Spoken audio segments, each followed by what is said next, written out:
അസ്സലാമു അലൈക്കും വറഹ്മത്തുള്ളാഹി വബറകാതുഹു. അൽഹംദുലില്ലാഹി വസ്സലാത്തു വസ്സലാമു അലാ റസൂലില്ലാഹ് വഅലാ ആലിഹി വസഹ്ബിഹി അൽ ഫായിസീന ബിറിളല്ലാഹി അമ്മാ ബഅദ്. സുഹൃത്തുക്കളെ, ഇനി സിയത്ത് മുസ്തഫ പിടികൂടിയിട്ടുള്ളത് ഇമാം തിർമിദി ഉദ്ധരിച്ചിട്ടുള്ള ഒരു ഹദീസാണ്. ആ ഹദീസ് അനസ് റളിയല്ലാഹു അൻഹുവിൽ നിന്നാണ് ഉദ്ധരിക്കുന്നത്. അനസിൻ അന്ന റസൂലല്ലാഹി സ്വല്ലല്ലാഹു അലൈഹി വസല്ലമ ഖാല, അനസിൽ നിന്ന് റസൂൽ സല്ലല്ലാഹു അലൈഹി വസല്ലം പറഞ്ഞു, അതായത് പ്രാർത്ഥിച്ചു, അല്ലാഹുമ്മ അഹീനി മിസ്കീനൻ വ അമിതിനി മിസ്കീനൻ വഹ്ശുർനി ഫീ സുംറത്തിൽ മസാക്കീൻ യൗമൽ ഖിയാമ. അള്ളാഹുവേ, നീ എന്നെ മിസ്കീനായിട്ട് ജീവിപ്പിക്കണം, മിസ്കീനായിട്ട് മരിപ്പിക്കണം, മിസ്കീന്മാരുടെ കൂടെ ആയിരിക്കണം അന്ത്യനാളിൽ നീ എന്നെ ഉയർപ്പിക്കുന്നത്, അല്ലെങ്കിൽ മഹ്ശറയിൽ കൊണ്ടുവരുന്നത്. ഇത് നബി സല്ലല്ലാഹു അലൈഹി വസല്ലം പറഞ്ഞപ്പോൾ പ്രിയധർമ്മിണി ആയിഷ റളിയല്ലാഹു അൻഹ നബിയോട് ചോദിച്ചു. ഫഖാലത്ത് ആയിഷ, ലിമ യാ റസൂലല്ലാഹ്, റസൂലെ അങ്ങ് ഇങ്ങനെയൊക്കെ ദ്വാരക്കാനുള്ള കാരണം എന്താണ്? അപ്പോൾ നബി സല്ലല്ലാഹു അലൈഹി വസല്ലം പറഞ്ഞു, ഖാല ഇന്നഹും യദ്ഖുലൂനൽ ജന്നത്ത ഖബ്ല അഗ്നിയാഇഹിം ബി 40 ഖരീഫ. ദരിദ്രർ സമ്പന്നരേക്കാൾ 40 വർഷം മുമ്പ്. ഖരീഫ് എന്ന് പറഞ്ഞാൽ ഹേമന്തകാലത്തിനാണ് പറയുക. ഒരു ഹേമന്തം എന്ന് പറഞ്ഞാൽ ഒരു കൊല്ലം എന്ന അർത്ഥത്തിലാണ്. അപ്പോൾ 40 കൊല്ലം മുമ്പ് ദരിദ്രർ സ്വർഗത്തിൽ കടക്കും, ധനികരെക്കാൾ 40, അവർ കടക്കുന്നതിനേക്കാൾ 40 കൊല്ലം മുമ്പ്. എന്നിട്ട് നബി സല്ലല്ലാഹു അലൈഹി വസല്ലം പറഞ്ഞു, യാ ആയിഷ ലാ തുറുദ്ദിൽ മിസ്കീന, നീ മിസ്കീനിനെ തട്ടിക്കളയരുത്, അല്ലെങ്കിൽ തിരിച്ചയക്കരുത്, എന്തെങ്കിലും കൊടുക്കാതെ തിരിച്ചയക്കാൻ പാടില്ല. വലവ് ബിഷിഖി തമ്രത്തിൻ, ഒരു കാരക്കച്ചികളെങ്കിലും കൊടുത്തിട്ട് മിസ്കീനെ നീ തിരിച്ചയക്കാൻ പാടുള്ളൂ. എന്താണോ കയ്യിലുള്ളത് അത് കൊടുത്തിട്ട്. യാ ആയിഷ അഹിബിൽ മസാക്കീന, നീ അഗതികളെ, പാവങ്ങളെ സ്നേഹിക്കണം. വ ഖരിബീഹിം, അവരെ അടുപ്പിക്കണം. ഫഇന്നല്ലാഹ യുഖരിബുക യൗമൽ ഖിയാമ, അന്ത്യനാളിൽ അള്ളാഹു നിന്നെ അടുപ്പിക്കും. ഇവിടെ നബി സല്ലല്ലാഹു അലൈഹി വസല്ലമയുടെ ഈ പ്രാർത്ഥന മാത്രമേ മുസ്തഫക്ക് ഓർമ്മയുള്ളൂ. ആയിഷ റളിയല്ലാഹു അൻഹയുടെ ചോദ്യം, അതിന് നബി സല്ലല്ലാഹു അലൈഹി വസല്ലം പറഞ്ഞ ഈ മറുപടി, ഇതൊന്നും മൂപ്പർക്ക്, ഒന്നുകിൽ മൂപ്പർക്ക് അത് പഥ്യമല്ല, കാരണം പുരോഹിതന്മാരുണ്ടാക്കിയാണല്ലോ, അതല്ലെങ്കിൽ മൂപ്പരത് കണ്ടിട്ടില്ല. കാണാത്തത് കൊണ്ടല്ല അത് പറയണ്ടെന്ന് വെച്ചതാണ്. യഥാർത്ഥത്തിൽ എന്താണ് സംഭവം? നബി സല്ലല്ലാഹു അലൈഹി വസല്ലമ ഒരു സമൂഹത്തിൻ്റെ നേതാവാണ്, മാർഗദർശിയാണ്. ആ സമൂഹത്തോട് എന്ത് പറയണം, എങ്ങനെ പറയണം, എപ്പോൾ പറയണം, ഇതൊക്കെ നന്നായി അറിയാവുന്ന ആളാണ് നബി സല്ലല്ലാഹു അലൈഹി വസല്ലം. അപ്പോൾ ഒരു ഭാഗത്ത് ധനികരുണ്ട്, മറുഭാഗത്ത് ദരിദ്രരുണ്ട്. ഒരിക്കലും ഇസ്ലാം ധനികനെയും ദരിദ്രനെയും തമ്മിൽ അടുപ്പിക്കാനല്ല, അടുപ്പിക്കാനാണ് ശ്രമിച്ചിട്ടുള്ളത്. അതുകൊണ്ട് ധനികരോട് പറഞ്ഞു, നിങ്ങൾ ദരിദ്രനെ പരിഗണിക്കണം. ദരിദ്രരോട് പറഞ്ഞു, നിങ്ങൾ ധനികരുടെ സമ്പത്തിൽ കണ്ണുവെച്ച് അവരോട് അസൂയപ്പെടാൻ പാടില്ല. കാരണം അള്ളാഹുവാണ് സമ്പത്ത് കൊടുക്കുന്ന ആൾ. അത് ആർക്ക് കൊടുക്കണം, ആർക്ക് പരിമിതപ്പെടുത്തണം എന്നൊക്കെ അള്ളാഹുവാണ് തീരുമാനിക്കണം. ഈ കാര്യം ഖുർആൻ പറഞ്ഞിട്ടുള്ളതാണ്. യബ്സുത്തു റിസ്ഖ ലിമൻ യശാഉ വയഖ്ദിർ, അള്ളാഹു അവനുദ്ദേശിച്ചവർക്ക് സമ്പന്നത കൂട്ടിക്കൊടുക്കുന്നു, വിശാലമായി കൊടുക്കുന്നു. അവനുദ്ദേശിച്ച ആളുകൾക്ക് അത് പരിമിതപ്പെടുത്തുകയും ചെയ്യുന്നു എന്ന് ഖുർആൻ പറയുന്നുണ്ട്. എന്തുകൊണ്ട് ഈ ഒരു സമീപനം, അല്ലെങ്കിൽ ഇത്തരം ഒരു അവസ്ഥ അള്ളാഹു സൃഷ്ടിച്ചു എന്ന് ചോദിച്ചാൽ അതിനും ഖുർആൻ തന്നെ മറുപടി പറയുന്നുണ്ട്. വലൗ ബസത്തല്ലാഹു റിസ്ഖ, അള്ളാഹു ആളുകൾക്കെല്ലാവർക്കും സമ്പന്നതയാണ് കൊടുത്തിരുന്നതെങ്കിൽ ലബഗൗ ഫിൽ അർളീന, ഭൂമിയിൽ അവർ അതിക്രമം കാണിക്കുമായിരുന്നു. അപ്പോൾ ഭൂമിയിൽ മനുഷ്യൻ്റെ അവസ്ഥ പറഞ്ഞത് ഇങ്ങനെയാണ്. രണ്ടു കൂട്ടരും ഉണ്ടാവും, നിസ്വന്മാരുണ്ടാവും, സമ്പന്നന്മാരുണ്ടാവും. ഈ സമ്പന്നർ നിസ്വന്മാരുടെ കൂടെ നേരെ എന്ത് സമീപനം കൈക്കൊള്ളണം, അതുപോലെ തന്നെ മറ്റവർ ഇവരുടെ നേരെ എന്ത് സമീപനം കൈക്കൊള്ളണം എന്നൊക്കെ വ്യക്തമായിട്ട് നിർദ്ദേശിക്കുന്നുണ്ട് ഇസ്ലാം. ആ കൂട്ടത്തിൽ നബി സല്ലല്ലാഹു അലൈഹി വസല്ലമ ജീവിച്ചിരുന്ന രീതി എന്താണ്? നബി സമ്പത്തിൻ്റെ ഈ കുത്തൊഴുക്കിൽ ആർഭാടപൂർവമാണോ ജീവിച്ചിട്ടുള്ളത്? അപ്പോൾ മുസ്തഫ പറയണേ കളിയാക്കിക്കൊണ്ടാണെങ്കിൽ പോലും പറയുന്നൊരു സംഗതി ഉണ്ടല്ലോ, നബി സല്ലല്ലാഹു അലൈഹി വസല്ലമയുടെ ശരീരത്തിൽ ഈന്തപ്പനപ്പായയുടെ അടയാളങ്ങൾ പതിഞ്ഞിരുന്നു. മൊലിയന്മാരത് വേറെ പറഞ്ഞ് ചൂഷണം ചെയ്യുന്നുള്ളതൊക്കെ ശരിയാണ്. ആ ചൂഷണത്തിൽ ഒരു പങ്ക് ഈ നമ്മളുടെ ഈ പുരോഹിതനുണ്ട് എന്നുള്ളത് വേറെയൊരു ശരിയാണ്. പക്ഷേ നബി സല്ലല്ലാഹു അലൈഹി വസല്ലം ജീവിച്ചു പോകുന്നത് എങ്ങനെയായിരുന്നു? പൊതുവിൽ തന്നെ പ്രവാചകന്മാർ അവർ ജീവിച്ചു പോകുന്ന രീതിയുണ്ട്. അവർ സമ്പത്തിൻ്റെ പിന്നാലെ പോയിട്ടില്ല. ഒന്നാമത് അതിനവർക്ക് സമയമില്ല. സമ്പത്ത് സംഭരിക്കാനുള്ളതായിരുന്നില്ല അവരുടെ ജീവിത ദൗത്യം എന്ന് പറയുന്നത്. അതുകൊണ്ട് സമ്പത്തിൻ്റെ പിന്നാലെ പോകാത്ത ഒരാൾക്ക് സമ്പാദിക്കാനും കൂട്ടി വെക്കാനും അല്ലെങ്കിൽ സമ്പത്ത് നേടാനും കഴിയില്ല. അപ്പോൾ പ്രവാചകന്മാരെല്ലാവരും തന്നെ ദരിദ്രരായിട്ടാണ് കഴിഞ്ഞിട്ടുള്ളത്. അതിൽ അധികാരം കിട്ടിയിട്ടുള്ള ദാവൂദ് നബി, യൂസുഫ് നബി, സുലൈമാൻ നബി പോലെ ചില ആളുകളെ സംബന്ധിച്ച് പരാമർശമുണ്ട്. പക്ഷെ അവർ ആർഭാടപൂർവ്വം ജീവിച്ചിരുന്നു എന്ന് പറയാൻ എന്തായിരുന്നാലും ഖുർആനിൽ തെളിവൊന്നുമില്ല. അവരും വളരെ അള്ളാഹുവിനെ ഭയന്നുകൊണ്ട് ഹറാമും ഹലാലും വേർതിരിച്ചുകൊണ്ട് തന്നെയാണ് ജീവിച്ചു പോന്നിട്ടുള്ളതെന്നാണ് ഖുർആൻ നമ്മളെ പഠിപ്പിക്കുന്നത്.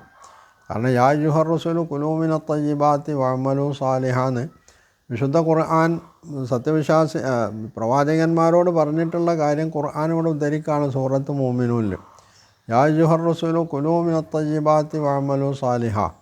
ദൂതന്മാരെ, നിങ്ങൾ തയ്യിബാത്ത് നല്ലതേ തിന്നാവൂ, നിങ്ങൾ സൽക്കർമ്മങ്ങൾ ചെയ്യണം.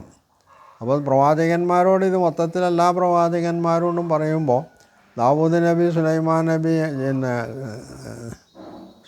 നബി അതുപോലെ യൂസുഫ് നബി പോലുള്ള ആളുകൾ ഇതിൽ നിന്ന് വ്യത്യസ്തമായിട്ടുള്ളൊരു രീതി സ്വീകരിക്കുമെന്ന് നമ്മൾക്ക് പറയാൻ പറ്റില്ല. പക്ഷെ അതെ, അവരധികാരികളായിരുന്നു. അവരുടെ കയ്യിൽ സമ്പന്നത്തുണ്ടായിരുന്നത് ഹലാലായിട്ടുള്ള രീതിയിലായിരുന്നു എന്നതുകൊണ്ട് അവരത്യാവശ്യം ജീവിതം സൗകര്യങ്ങൾ ഉപയോഗിച്ചിട്ടുണ്ടാവും. അതിലൊന്നും നമുക്ക് തർക്കമൊന്നുമില്ല. പക്ഷേ മൊത്തത്തിൽ പ്രവാചകന്മാരെടുത്താൽ അവർ ദരിദ്രരായിട്ടാണ് ജീവിച്ചിട്ടുള്ളത്. അതിൻ്റെ അർത്ഥം അവർ പാവങ്ങളായി ജീവിച്ചു എന്നല്ല. അവർ അവരുടെ ദൗത്യം നിർവഹിച്ചുകൊണ്ട് അവർ തങ്ങളുടെ കയ്യിൽ കിട്ടുന്ന സമ്പത്തിൻ്റെ നല്ലൊരു ഭാഗം സമൂഹത്തിലെ കഷ്ടപ്പെടുന്ന ആളുകൾക്ക് വിതരണം ചെയ്തുകൊണ്ടും അതിൽ നിന്ന് തങ്ങൾക്ക് ജീവിക്കാനുള്ള, തങ്ങൾക്കും കുടുംബത്തിനും ജീവിക്കാനുള്ളത് മാത്രം എടുത്ത് അത് അനുഭവിച്ചുകൊണ്ടാണ് അവർ പോയിട്ടുള്ളത്. നബി സല്ലല്ലാഹു അലൈഹി വസല്ലമ തൻ്റെ കയ്യിൽ സമ്പത്ത് വരുമ്പോൾ എന്താണ് ചെയ്തിരുന്നത് എന്ന് ഈ പുരോഹിതന്മാർ എഴുതിയുണ്ടാക്കിയ ഹദീസിലുണ്ട്. അതെന്താണ്? നബിയുടെ കയ്യിൽ സമ്പത്ത് വന്നാൽ 3 ദിവസം പൂർണ്ണമായിട്ട് ആ സമ്പത്ത് നബിയുടെ കയ്യിൽ നിൽക്കൂലാണ്. അപ്പോഴൊക്കെ നബി സല്ലല്ലാഹു അലൈഹി വസല്ലം പാവങ്ങളായിട്ടുള്ള ആളുകൾക്ക് നൽകി കഴിഞ്ഞിരിക്കും. ഇങ്ങനെയാണ് നബി സല്ലല്ലാഹു അലൈഹി വസല്ലമ ജീവിച്ചു പോകുന്നത്. എന്ന് പറഞ്ഞാൽ ഒരു മിസ്കീൻ്റെ അവസ്ഥയിലാണ് നബി ജീവിച്ചു പോന്നിട്ടുള്ളത്. അപ്പം നബിയുടെ ഈ പ്രാർത്ഥന കാണിക്കണത് എന്താണ്? സമ്പത്തിനോട് ആർത്തിയുള്ള ഒരാളായിട്ട് എന്നെ നീ മാറ്റരുത്. ഞാൻ തിരഞ്ഞെടുക്കുന്നത് മിസ്കീൻ്റെ ജീവിതമാണ്. സമ്പത്തുണ്ടാവുമ്പോൾ സ്വാഭാവികമായിട്ട് തനിക്ക് ഈ കൃത്യം നിർവഹിക്കാൻ കഴിയാതെ പോവും എന്നുള്ളൊരു വശമാണ് അതിലുള്ളത്. അങ്ങനെ വരുമ്പോൾ സമ്പന്നരുടെ കൂടെയാണോ അതോ സമ്പത്തില്ലാത്ത ആളുകളുടെ കൂടെയാണോ, അവരോടാണോ ഞാൻ ചേർന്ന് നിൽക്കേണ്ടതെന്നൊരു പ്രശ്നമുണ്ട്.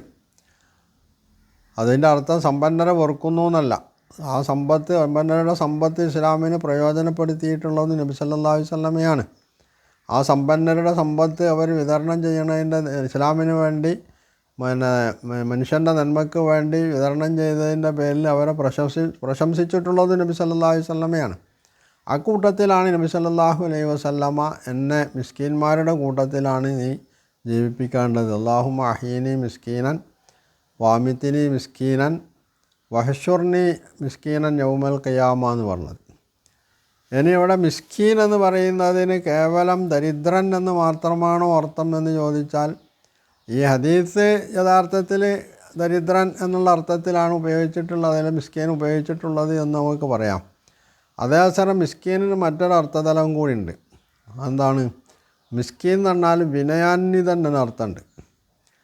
അപ്പോൾ ആ നിലക്കും നബി സല്ലല്ലാഹു അലൈഹി വസല്ലമയുടെ ഈ പ്രാർത്ഥന അർത്ഥവത്താണ്. അല്ലാഹുമ്മ അഹ്യിനി മിസ്കീനൻ, നീ എന്നെ വിനയാന്വിതനായിട്ട് ജീവിപ്പിക്കണം, അതുപോലെ തന്നെ വിനയമുള്ളവനായിട്ട് മരിപ്പിക്കണം. വാമിത്തിനി മിസ്കീനൻ, പരലോകത്ത് എന്നെ കൊണ്ടുവരുമ്പോഴും നീ എന്നെ വിനയമുള്ളവനായിട്ട് കൊണ്ടുവരണമെന്നും ഇതിനർത്ഥം ഉണ്ട്.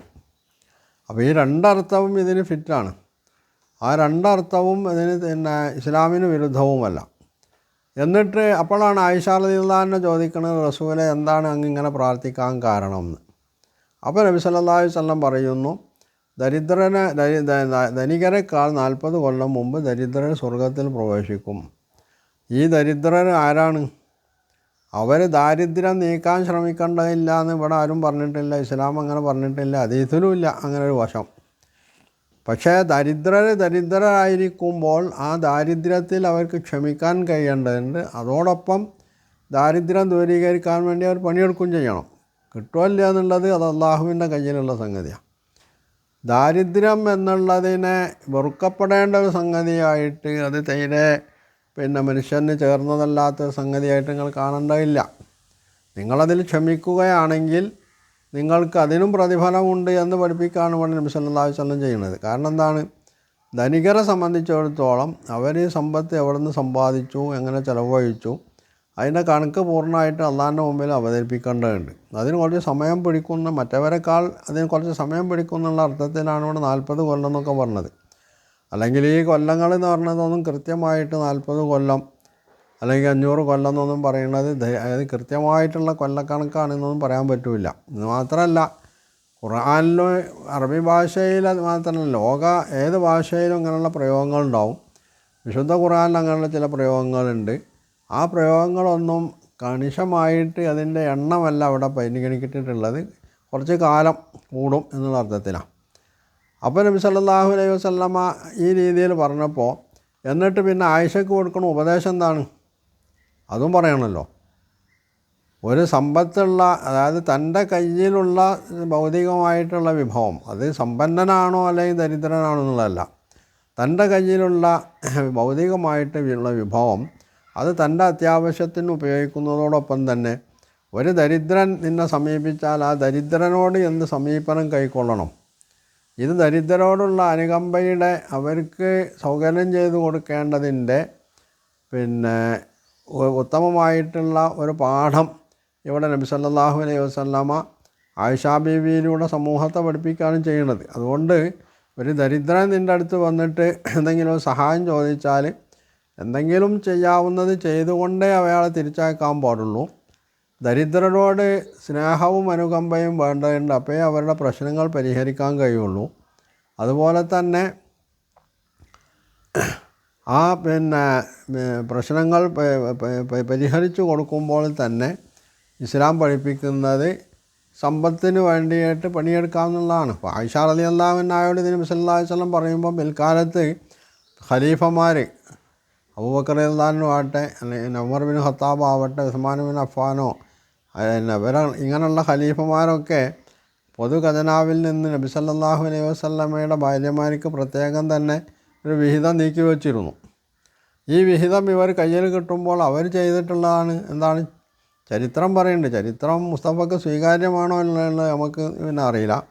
എന്തായിരുന്നാലും ചരിത്രം പറയുന്ന ഒരു സംഗതി, ഇവർ ഭാര്യമാർ, നബിയുടെ ഭാര്യമാർ അവരുടെ കയ്യിൽ ഈ സമ്പത്ത് കിട്ടുമ്പോൾ അത് കിട്ടിയ പാടെ അവർ അത്യാവശ്യത്തിന് പോലുള്ളത് ചിലപ്പം കരുതി വെക്കൂല. അവരത് മുഴുവൻ ദരിദ്രരായിട്ടുള്ള ആളുകൾക്ക് വിതരണം ചെയ്തിരുന്നതെന്നാണ്. അപ്പോൾ അത്രത്തോളം ദാരിദ്രരോട് ഒട്ടി നിന്നുകൊണ്ട് എന്നാൽ മറുഭാഗത്ത് സമ്പന്നത കൈവരിക്കാൻ വേണ്ടി പണിയെടുക്കാൻ നിർദ്ദേശിച്ചുകൊണ്ടാണ് ഇസ്ലാം ഇത് രണ്ടിനെയും സമന്വയിപ്പിച്ചുകൊണ്ടാണ് മുമ്പോട്ട് പോയിട്ടുള്ളത്. അത് ഒരു വശം മാത്രം എടുത്തു പറയുകയും മറ്റേ വശത്തെ അവഗണിക്കുകയും ചെയ്യുന്ന രീതിയാണ് ഇവിടെ ഹദീസ് നിഷേധികളായിട്ടുള്ള, അതുപോലെ തന്നെ ഇസ്ലാമിൻ്റെ വിരോധികളായിട്ടുള്ള ആളുകൾക്കൊക്കെ അതവരുടെ സോക്കടാണ്. ഈ സോക്കട് മാറ്റാൻ തൽക്കാലം മരുന്നൊന്നുമില്ല, ആ മരുന്ന് അവരോട് കുടിക്കില്ല. അതുകൊണ്ട് നമ്മൾക്ക് അവരെ വിടാവുന്നതാണ്. ഇത്തരത്തിലുള്ള ഈ അർത്ഥരഹിതമായിട്ടുള്ള ഈ വിളിച്ചുകൂവലുകൾ അത് അവരുടെ ജോലി ആയതുകൊണ്ട് അവരത് നിർവഹിച്ചുകൊണ്ടിരിക്കുന്നു എന്നല്ലാതെ ഇതിൽ യാതൊരു വസ്തുതയില്ല എന്നുള്ളതാണ് അവസ്ഥ.